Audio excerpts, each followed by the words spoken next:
When the Civil War began in April of 1861, it was not legal for men of African descent to join the Federal Army. African Americans were serving in the Federal Navy, but they could not join the Federal Army.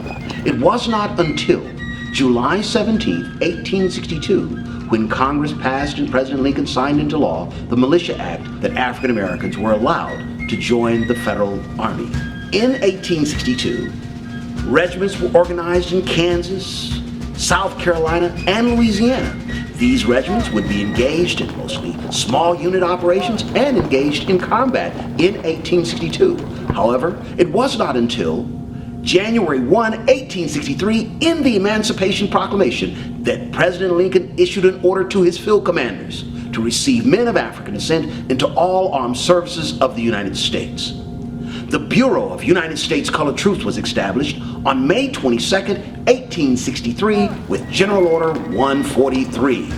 Active recruiting of African Americans began on a national scale in the South, in Union-occupied territories, and in the North. In the Western Theater, African Americans would fight in May of 1863 in the Battle of Port Hudson, the first major battle in which African American soldiers are engaged.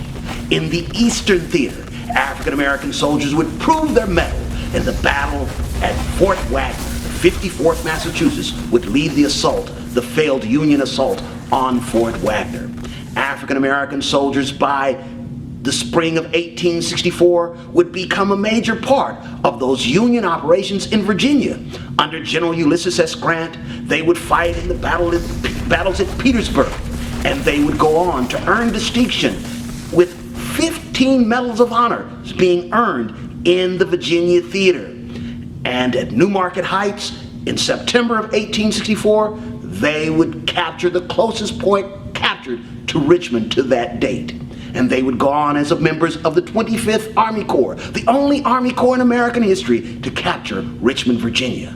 African American soldiers would serve throughout the rest of the war, earning the respect of their generals. An Inspector General report that inspected a regiment out of Mississippi, the 3rd United States Colored Cavalry, reported that the superior status of that regiment was a reason why Negroes should serve in the active service.